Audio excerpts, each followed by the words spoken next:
Les gens l'aimaient. Il les séduisait. Il attirait les gens. Donnie Rudd, un homme au potentiel sans limite. Il était avocat. Il avait une émission de télé.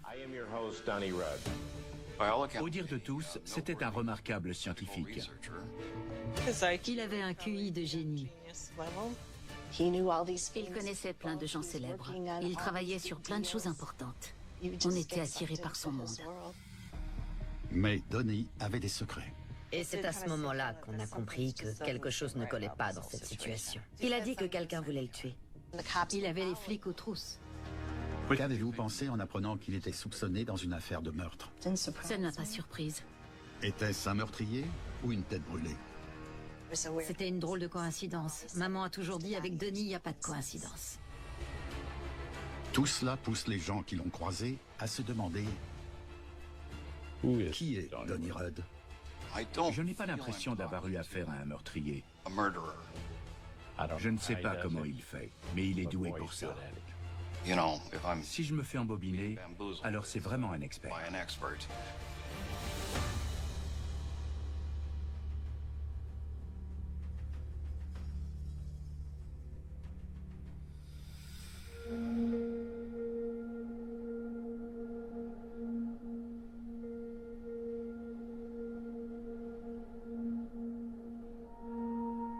Il est près de minuit dans la banlieue nord-ouest de Chicago. Le calme d'une belle soirée est interrompu par une voiture de patrouille fonçant sur une route forestière jusqu'au lieu d'un accident. La police est intervenue sur un accident de voiture survenu dans la périphérie de Chicago tard le soir. À l'intérieur d'une Ford Pinto de 1972 qui a fait une sortie de route, les policiers découvrent un jeune couple. Des jeunes mariés, Donnie Rudd et sa femme Noreen. Il trouve Donnie en train de bercer Noreen. Il lui tient la tête vers le haut. Le choc a visiblement été violent. Il y a beaucoup de sang, beaucoup de dégâts.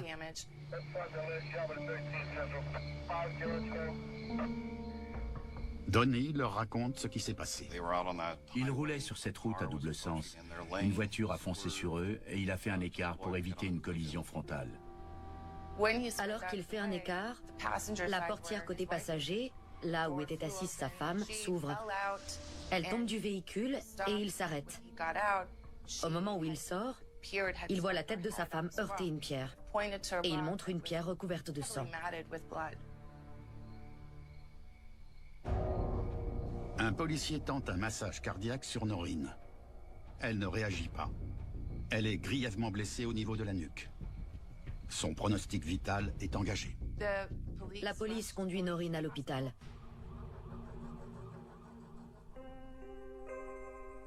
Ce terrible accident intervient seulement 4 semaines après le mariage de Donnie et Noreen. Une relation qui a commencé sur leur lieu de travail. Noreen Kumeta était une jeune collègue de Donnie Rudd. Ils travaillaient ensemble chez Quaker Oats. Il était avocat spécialisé en droit des brevets. Noreen avait 19 ans quand ils se sont rencontrés et Donnie était déjà trentenaire. Au moment de leur rencontre, Donnie avait déjà divorcé de sa première épouse, mais sortait avec une autre femme. Un rapide jeu de séduction s'en est suivi qui a surpris tout le monde, même le frère jumeau de Donnie. Il m'a appelé 2 semaines avant d'épouser Noreen. Il m'a annoncé qu'il allait se marier avec Noreen et il me demandait d'être son témoin.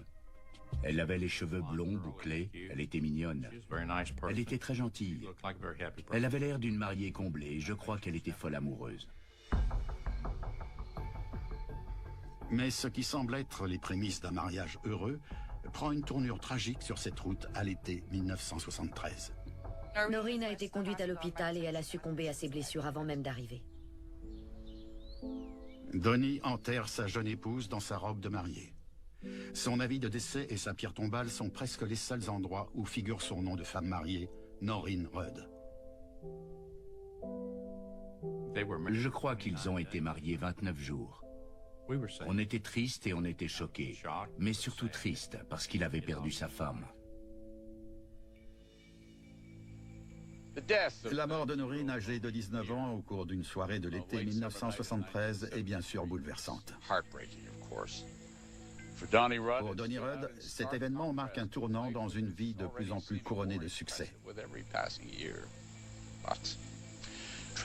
Mais les tragédies inattendues n'auront pas fini de frapper Donnie Rudd ou son entourage. Loin de là. L'histoire de Donnie débute dans un petit village texan en 1942. Il vient au monde juste avant son frère jumeau, Ronnie. Donnie est plus vieux que moi d'environ 4 minutes et demie. On est né à la maison. Nos parents n'avaient pas grand-chose. Ils ne gagnaient pas beaucoup d'argent. On était la famille tranquille typique qui se rend à la messe le dimanche, va à l'école et c'est à peu près tout. On ne faisait pas grand-chose d'autre. Les parents des jumeaux étaient enseignants. Et tout comme leur grand frère John, la vie des garçons tournait autour de l'école. Ma mère enseignait à des enfants de CE2, CM1 et mon père du CM2 à la 4e. Il était aussi prof de sport à l'école. C'était des petites écoles. Les jumeaux étaient proches, meilleurs amis, mais aussi rivaux. Pas seulement en sport. Donnie et moi, on avait l'esprit de compétition à l'école. Je crois que c'était un plus, parce qu'on se tirait vers le haut dans la compétition. On a testé notre QI à de nombreuses reprises. Je dépassais les 150 et lui les 140. Après avoir terminé le lycée en 1960, les jumeaux Donnie et Ronnie prennent des chemins séparés. On est restés très proches jusqu'à l'université. Sans doute parce qu'on a commencé à sortir avec des filles et qu'on était plus intéressés par elles que l'un par l'autre. J'ai intégré une école de commerce à Baylor. Donnie a choisi l'école d'ingénieur Texas A&M. C'est là que Donnie a rencontré sa première femme, Luann. Elle a tout de suite été séduite. C'était un homme intelligent, beau et charismatique. Ils ont emménagé ensemble à Chicago, où il a intégré la fac de droit. Ronnie se marie également. Ma femme et moi, nous nous sommes mariés avant ma dernière année d'études. On était deux jeunes couples mariés. Et comme on ne vivait pas à côté, on s'est aussitôt éloignés l'un de l'autre. Nous sommes dans les années 1960. Donnie et Luann s'installent dans une banlieue pittoresque de Chicago, à Hoffman Estates.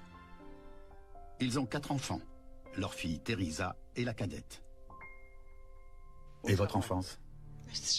On vivait dans un quartier de banlieue normal. On jouait dehors tout le temps à l'époque. Les enfants faisaient du vélo et jouaient dehors. C'était la banlieue. C'est à peu près à cette époque-là qu'il se lie d'amitié avec un autre couple. Donnie faisait partie du conseil scolaire et c'est là qu'il a rencontré Diane. Diane Marks, tout comme Donnie, est mariée. Elle et son mari John ont également 4 enfants. Ils n'habitent qu'à quelques kilomètres les uns des autres et deviennent naturellement amis. Ma mère était la présidente du conseil scolaire du quartier 54. À l'époque, Donnie a été élu au sein de ce conseil scolaire. C'est grâce à ça qu'ils sont devenus amis. Ma mère et Donnie sont d'abord devenus amis, puis toute la famille s'est rapprochée. Leur relation dépasse le simple cadre des barbecues et des cocktails à Hoffman Estates. On partait ensemble en vacances, on allait dîner ensemble au restaurant, on les voyait toutes les semaines, au moins 2 fois par semaine. Quand ils voulaient sortir dîner tous les deux, j'allais chez eux garder leurs 4 enfants. Donnie et Diane sont tous deux de fervents porte-parole du conseil scolaire. Leur travail se fait remarquer. Ils font les gros titres plusieurs fois. Ils se rendent à des conférences dans d'autres villes et se rapprochent de plus en plus. Ma mère a pris la décision de tout dire à mon père. Ils sont partis faire le tour du pâté de maison en voiture et ça a duré des heures. Vous étiez à la maison? On était assis dehors à les regarder. Ils ont fait des tours et des tours. Quand ils sont revenus, mon père a annoncé que ma mère quittait la maison et s'installait avec Donnie. Je n'avais jamais vu cette expression sur le visage de mon père. Il était triste. On devinait qu'il avait pleuré. Ça m'a brisé le cœur quand il m'a dit ça. C'est dur pour un enfant de voir ça. Oui, dur de constater que ma mère pouvait lui faire ça. Les gens ne divorçaient pas à l'époque. Personne dans notre quartier et encore moins dans notre entourage. On allait à la messe le dimanche, mais aussi le mercredi. Église baptiste? Oui, l'église baptiste promettant enfer et damnation. Quand ma mère a décidé de quitter mon père et de s'installer avec Donnie, elle a fait un choix aussi au niveau de sa religion. Elle disait qu'elle devait choisir entre Dieu et Donnie, et qu'elle avait choisi Donnie. Je suis allée parler à un conseiller à l'école, sans penser que ma mère était présidente du conseil scolaire et que tous les profs savaient qui elle était. J'ai expliqué la situation, et avant même que je rentre à la maison, c'était déjà revenu aux oreilles de ma mère. Être le sujet de toutes les conversations est difficile pour les enfants des deux familles. Je me souviens juste que tout le monde était triste en permanence. Il y avait beaucoup de larmes et beaucoup d'inquiétudes. Les enfants étaient trimballés d'une maison à l'autre. Nous sommes en 1971. Le divorce est encore quelque chose d'exceptionnel dans un État comme l'Illinois. Mais ce qui va se passer ensuite va l'être davantage. C'était déjà assez bizarre que mes parents divorcent, mais ça l'est devenu encore plus. Au moment où ma mère et Donnie s'installaient ensemble, mon père essayait d'empêcher ma mère de partir. Et il parlait beaucoup avec Louane. Souvenez-vous, Louane est la future ex-femme de Donnie. Ils faisaient tout pour essayer de retenir leurs époux. Et avec le temps, ils sont devenus des amis d'une autre nature. Ça s'est transformé en autre chose. Oui, je crois aussi que mon père avait toujours été marié et qu'il voulait être marié, tout comme Louane. Au bout d'un moment, ils se sont simplement dit « Ils sont partis, sortons, allons au cinéma, allons dîner ensemble. » Au moment où les papiers du divorce sont signés, ce ne sont pas Donnie et Diane, mais John et Louane qui annoncent qu'ils vont se marier. Donnie et John ont tout simplement échangé de domicile et de conjointe. Les enfants appellent ça le revirement. Au bout du compte, tout le monde a une maison, une voiture, et tout le monde a 4 enfants. Une nouvelle façon d'aborder une situation difficile. Et cela semble marcher. Mais c'est Donnie qui semble soudain changer d'avis. Il n'épouse pas Diane. Après que ma mère a mis en miettes notre traditionnelle famille banlieusarde, Donnie et elle ne se sont pas mariés. Mais elle croyait qu'elle allait épouser Donnie. Elle pensait épouser Donnie. Et un jour, il est parti et il a épousé Noreen. Il a pris un autre chemin et il a épousé Noreen. Et tout ce qu'on a su concernant Noreen, c'est qu'elle était morte. Donnie a été marié à Noreen pendant moins d'1 mois, avant ce tragique accident de voiture. Il a appelé ma mère de l'hôpital pour annoncer qu'ils avaient eu un accident, que Noreen était morte et qu'ils revenaient à la maison. Et cela très peu de temps après l'enterrement. Votre mère lui a pardonné? Oui, elle lui a pardonné. Oui. Les enfants surnomment cet épisode le mois de Noreen. Les adultes, par contre, n'en parlent quasiment pas. De nouveau ensemble, Donnie et Diane se marient rapidement. Et la grande famille recomposée commence sa nouvelle vie. La relation avec Noreen n'a duré très peu de temps, mais on savait qu'il allait se remettre avec Diane. Ce nouvel arrangement, 2 familles de classe moyenne du Midwest échangées après un revirement, semble tout droit sorti d'une série des années 70. Mais pour les 2 plus grandes filles de Diane, Lori et Cindy, un élément troublant guette et devient menaçant. Un soir, alors que Lori rentre à la maison en voiture avec Donnie, elle trouve le courage de l'interroger au sujet de la nuit où Noreen est décédée. Il est revenu à la maison et ils ne nous ont jamais rien dit à ce propos. C'était... C'est bizarre de faire ça. Je crois aussi. Alors qu'elle réussit enfin à lui faire parler de cette nuit-là, Lori apprend quelque chose qui va profondément la bouleverser.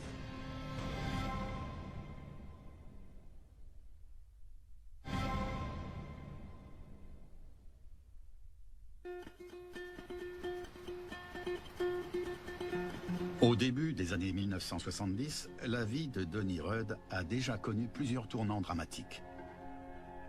Une liaison scandaleuse qui déchire 2 familles, une belle jeune mariée qui meurt dans un accident de voiture sur une route de campagne. Mais peu de temps après la mort de Noreen, Donnie retourne auprès de Diane, et les choses semblent rentrer dans l'ordre.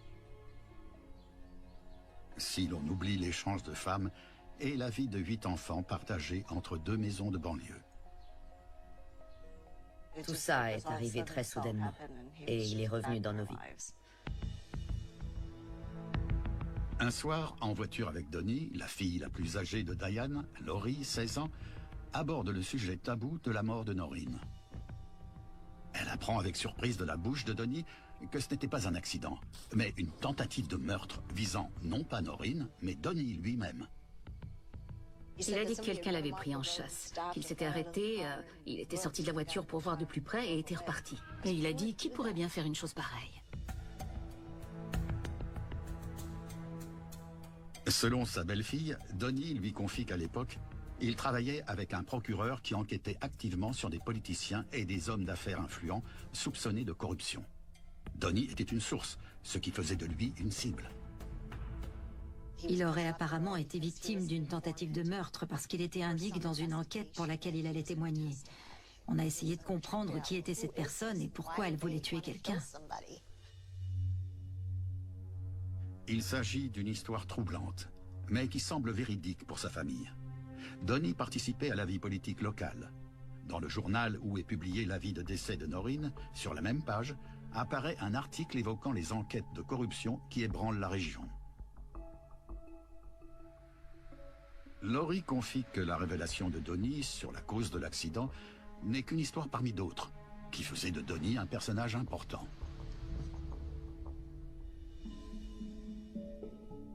Il était intéressant. Il racontait des histoires qui prenaient de l'ampleur à mesure qu'on le connaissait. Une fois, on est allé au restaurant et il nous a raconté qu'il avait fait le Vietnam. Il nous a dit qu'il avait fait partie de la CIA, qu'il avait sauté d'un hélicoptère en plein vol. Il était beaucoup plus fascinant que mon père, qui avait un emploi normal. Quand on parlait avec Donnie, il nous disait qu'il allait devenir riche, qu'il connaissait tout un tas de stars. Il travaillait sur de grosses affaires. Après tout ça, forcément, on est attiré par le monde tel que le voit Danny Rod.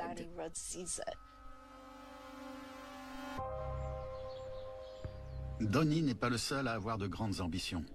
Diane parle d'entamer des études de droit, un rêve qu'elle a depuis longtemps et qui la changerait du rôle de mère au foyer qu'elle tient jusque-là. Au cours de cette première année de cohabitation avec Donnie, la vie change pour tout le monde. Tout à coup, vous aviez de l'argent.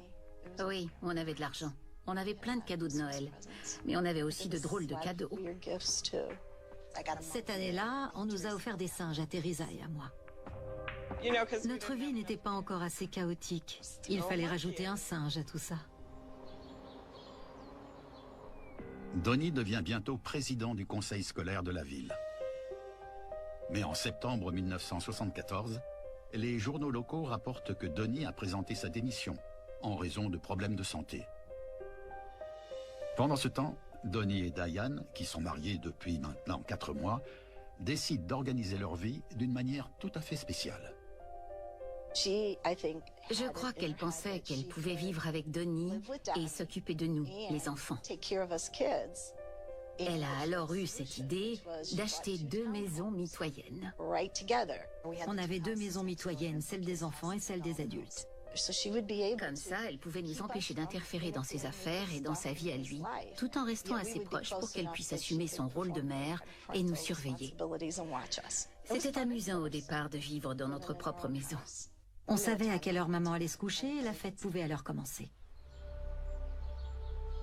Même si les enfants sont contents d'avoir leur espace à eux, c'est la maison des adultes qui les fascine. Il n'aimait voir personne dans ses affaires. Il n'aimait pas que qui que ce soit touche à ses affaires. C'est pourtant ce que font les enfants. Ils touchent à tout. Ça a commencé à devenir presque un jeu. Allons voir à côté ce qu'ils ne veulent pas qu'on voie. Il collectionnait les pipes aux formes particulières. Il avait un tatou empaillé. Il collectionnait les bottes de cow-boy. Il avait toute la panoplie du parfait Texan. Tout y compris les armes. Il aimait les armes? Beaucoup. Les armes hors du commun, pas celles qu'on voit communément à la télé. Il aimait les calibres 22. Il avait un pistolet canne qui ressemblait à une canne pour marcher. C'était comme une collection en fait. Malgré les problèmes de santé présumés de Donnie et une vie de famille un peu désordonnée, sa carrière commence à décoller. Il démarrait dans son propre cabinet, il avait plein de clients et maman suivait des études de droit. Donnie ouvre son cabinet d'avocat. Il est très fort en droit des brevets. Mais à la fin des années 70 et avec l'arrivée du boom des années 80, il s'intéresse de plus en plus au domaine en plein essor du droit immobilier. Il a commencé à se faire appeler Monsieur Immobilier. Il exerçait en droit de l'immobilier et il représentait des locataires et des associations. Et il a bien réussi. Au dire de tous, c'était un avocat respectable qui gérait beaucoup de clients et d'associations de propriétaires. Il n'avait pas l'air d'être en manque d'affaires. Il possédait même une plaque d'immatriculation où il était écrit Monsieur Immobilier. Et il avait une émission de télé. I am your host, Donnie Rudd. Tracy, I've probably, in my lifetime now, attended in excess of 5,000 board meetings. C'était vraiment quelqu'un qui voulait se faire remarquer.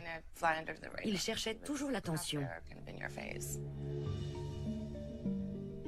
Mais d'après ses belles-filles, au fil des années, quelque chose semble clocher. Quelque chose concernant Donnie, ses histoires de guerre, ses affaires. Le moi de Noreen paraît très bizarre. C'est comme si derrière l'excentricité se cachait quelque chose. Et plus le temps passe, plus les enfants veulent des réponses. On le suivait, on essayait de fouiller dans sa sacoche, on photocopiait des trucs. Cette fois, les deux sœurs commencent à véritablement enquêter sur leur beau-père. Et elles font des découvertes qui vont changer à tout jamais leur rapport avec Donnie Rudd. On a convenu entre nous d'allier nos forces pour lui faire face. Et très rapidement, elles se retrouvent impliquées dans une impitoyable partie de bras de fer dans leur propre maison.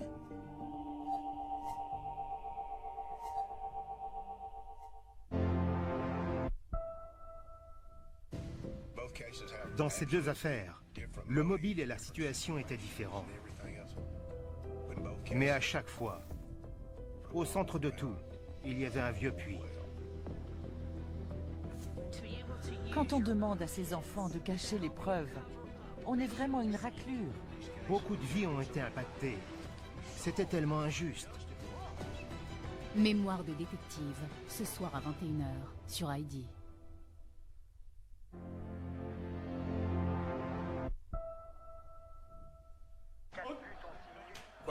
Quoi Eh ben voilà.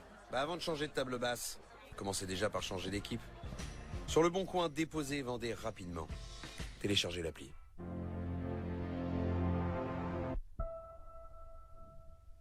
Je m'appelle Walter Schumacher. On m'appelle le sauveur d'abeilles. Jusqu'à l'âge de 3 ans, il était normal. Le maillot ruche. J'élève seul mes 2 garçons et je sauve les abeilles. Tu me files un coup de main? Non. Il n'emploie pas la meilleure façon de le faire, mais la plus bizarre. C'est sûr, il a un truc avec les abeilles, mais il est dingue. Je vais te piquer avec ça. Ça va faire mal? Ouais, absolument.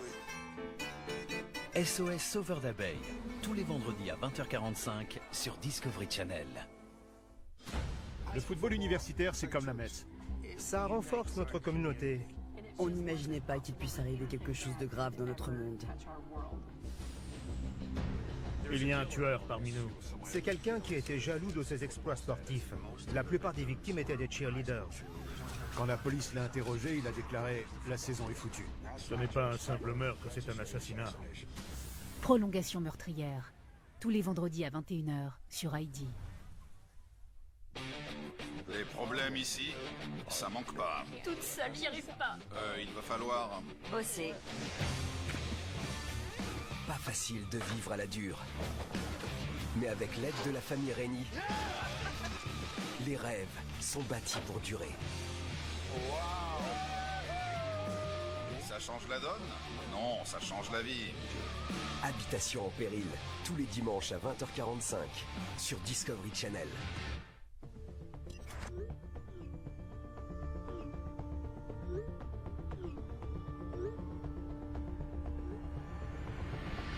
Tous les jours, des adultes abusent de mineurs sur Internet. Je m'appelle Ro, j'ai 38 ans et 3 enfants. Grâce à mon équipe, nous nous faisons passer pour leur cible. Rentre, maintenant! Pour protéger les jeunes. Ro, tu devrais te baisser, il te fixe. La traque aux cyberprédateurs, tous les dimanches à 21h sur ID. Cet appel sera enregistré. Quand le mensonge est en ligne. L'argent, le sexe et la cupidité sont au cœur de toutes nos enquêtes. Taisez-vous, et tout va bien se passer. Ils écoutent. La question est-ce que nous trouverons suffisamment de preuves pour boucler cette affaire? Écoutez bien. Elle apporte l'argent. Quel argent? C'est un psychopathe. Faites-la disparaître. Elle est sérieuse? Ça fait froid dans le dos. Sur écoute, confession de détenus, tous les lundis à 21h sur ID.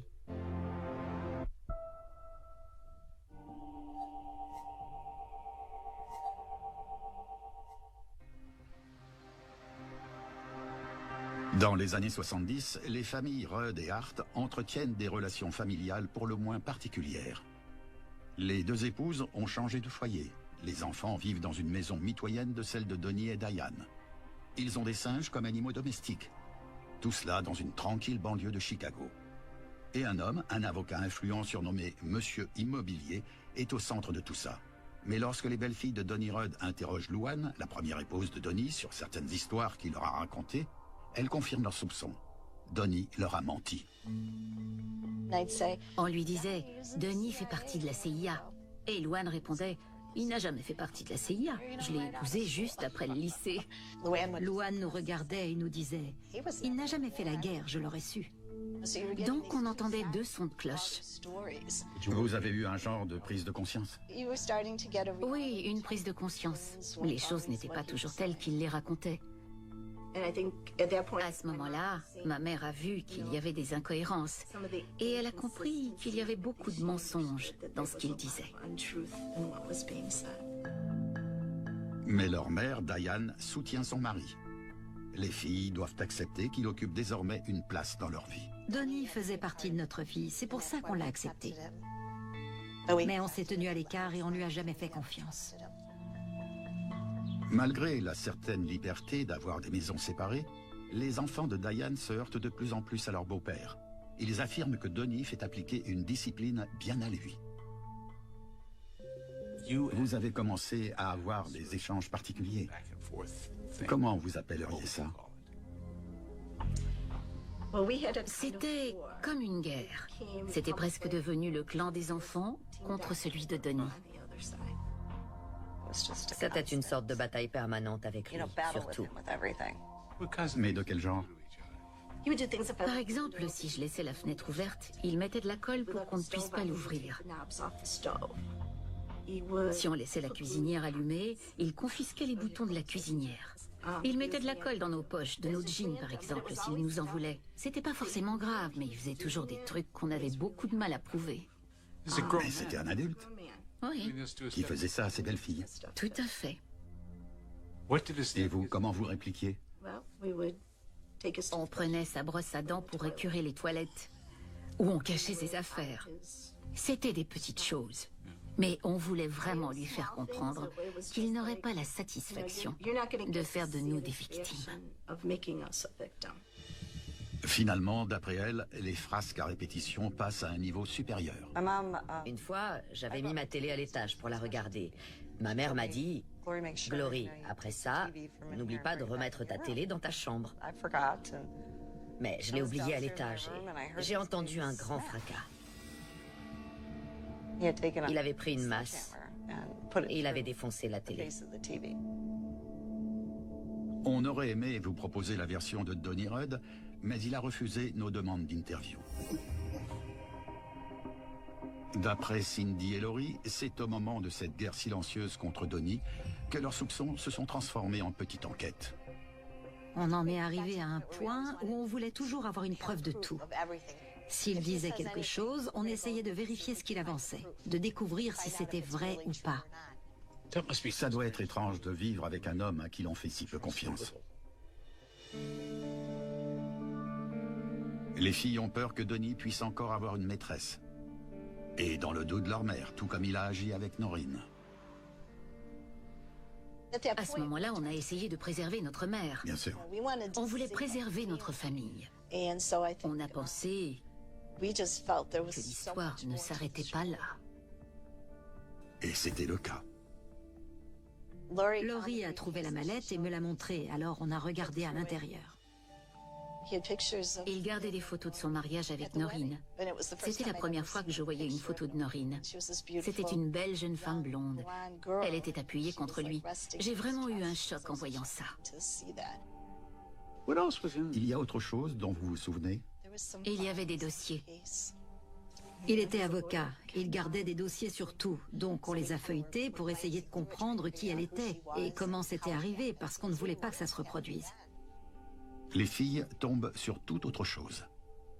Un document indiquant qu'il y a eu une enquête sur la mort de Noreen. Une mort qui a joué un rôle important dans leur vie. Une mort dont elles ignoraient presque tout. L'enquête décrivait ce qui était arrivé à Noreen.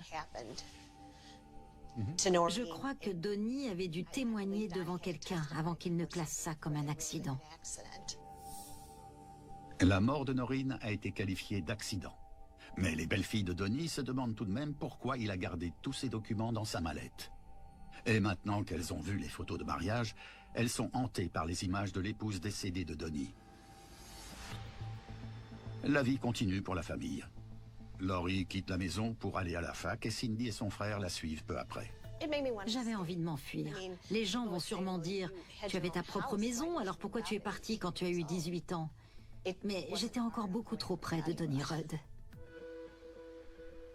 Les relations entre la maison de Donnie Rudd et celle des enfants se font de plus en plus rares. Les plus grands prennent de l'âge et s'en vont. Cette maison est finalement louée. Une nuit, en janvier 1981, Glory, âgée de 17 ans, la plus jeune fille de Diane, qui vit toujours chez Donnie et Diane, est toute seule à la maison. À l'époque, on ne fermait pas vraiment la porte à clé. On n'avait que très peu de cambriolages dans le quartier. On laissait souvent la porte entrouverte. J'étais dans ma chambre à ce moment-là et j'ai entendu des pas dans l'escalier. Elle est montée à l'étage et il y avait une femme en manteau de fourrure qui faisait le tour.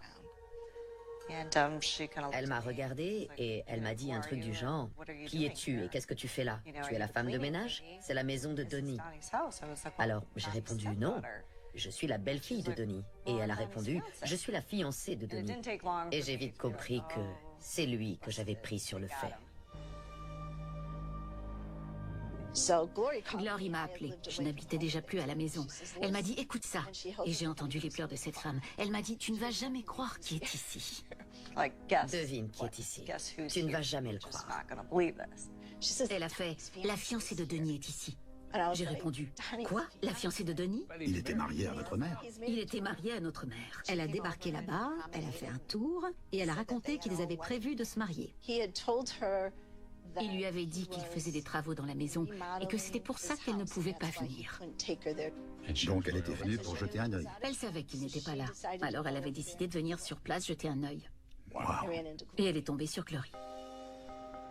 Ça ressemble malheureusement beaucoup à ce que les sœurs qualifiaient de « moi de Noreen ». Elles craignent une nouvelle fois que Donnie ne soit sur le point de quitter leur mère. Mais elles sont résolues à empêcher ça. Au lieu de compatir vis-à-vis de cette pauvre femme qui venait d'apprendre la vérité, j'étais plutôt concentrée sur ma famille. Je me disais que j'avais la preuve qu'il me fallait pour que ma mère quitte Donnie et qu'on s'en aille. Laurie apprend à sa mère qu'une femme prétendant être la fiancée de Donnie est venue à la maison. Mais comme c'est souvent le cas, Donnie a encore une explication. Il nous a sorti une histoire assez compliquée. Cette femme qui est venue à la maison était une cliente et avait fait ça exprès pour lui causer du tort. Donnie explique à Diane qu'il a obtenu une ordonnance de protection contre cette cliente. Et il présente même une convocation à Glory pour qu'elle vienne identifier cette femme au tribunal. Mais les filles de Diane ne croient pas à cette version. On l'espionnait, on le suivait en voiture. Laurie et Cindy suivent Donnie de chez lui jusqu'à son bureau. Et ensuite, plusieurs fois, jusqu'à la maison de la femme qui est entrée chez eux ce soir-là. Laurie poursuit elle-même des études de droit et se rend au tribunal pour examiner la convocation et l'ordonnance de protection que Donnie lui a montrée. Mais elle rapporte qu'aucun dossier n'a été enregistré. Ces documents ne valent rien. On avait envie de le coincer en train de tromper ma mère pour qu'elle le quitte. Et à leur grande surprise, Diane est enfin d'accord avec elle. On est allé chez elle, on a fait ses bagages, on a acheté une maison pour elle à Wooddale et on l'a aidée à déménager. Après, on s'est relayé pour lui rendre visite et lui changer les idées. Ça a été la seule fois où ma mère a vraiment quitté Donnie. Elle et moi avons déménagé. Et je me suis dit, c'est bon, on est loin de lui, on est libre, on est bien, on est toutes les deux. C'était à l'hiver 1981. Mais l'émancipation de Diane par rapport à Donnie n'est que de courte durée. Il glissait tout le temps des messages sur sa voiture. Je t'aime, je t'aime. Il écrivait ça 30 fois, comme un gamin. Même si on lui répétait sans arrêt qu'il fallait qu'elle passe à autre chose, on ne pouvait pas le faire pour elle. C'était ça le problème. On n'arrivait pas à l'éloigner de lui. Diane retourne vivre avec Donnie 6 semaines plus tard. Leur relation continue, mais les problèmes aussi. Une nuit, Diane fait une tentative désespérée. Elle était bouleversée. Et je lui ai demandé ce qui n'allait pas. Elle a répondu, Donnie a encore une liaison. Une femme s'est pointée à la maison et j'ai pris 14 somnifères. Diane dit avoir découvert une autre maîtresse dans la vie de son mari. On a conduit maman à l'hôpital, ils lui ont fait un lavage d'estomac et on a essayé de la convaincre de quitter Donnie à nouveau. Ils l'ont autorisée à sortir et elle est rentrée auprès de Donnie. Elle était dépendante de lui. Elle ne voulait pas rester seule. Elle ne voulait pas avoir l'impression d'avoir brisé la famille. C'est pour ça qu'elle a décidé de rester avec lui. Et je crois sincèrement qu'elle pensait pouvoir le changer. Le feuilleton à rebondissement de la relation entre Donnie et Diane se poursuit jusque dans les années 80 et le début des années 90. Mais la vie de cette famille est sur le point de devenir encore plus bizarre. Le 4 avril 1991, une femme de 59 ans est retrouvée morte dans une banlieue proche de Chicago. Loretta Bonnke was discovered by her husband Robert on the kitchen floor of her Arlington Heights townhome. She'd been shot in the head. Elle était dans la cuisine au milieu d'une mare de sang. On lui avait tiré dessus 4 fois, de très près, au niveau du visage. Police say they have no motive and no suspects in the slaying, but they think Mrs. Bonnke may have known her assailant. Quelques heures seulement après la découverte du corps, Donnie Rudd reçoit de la visite.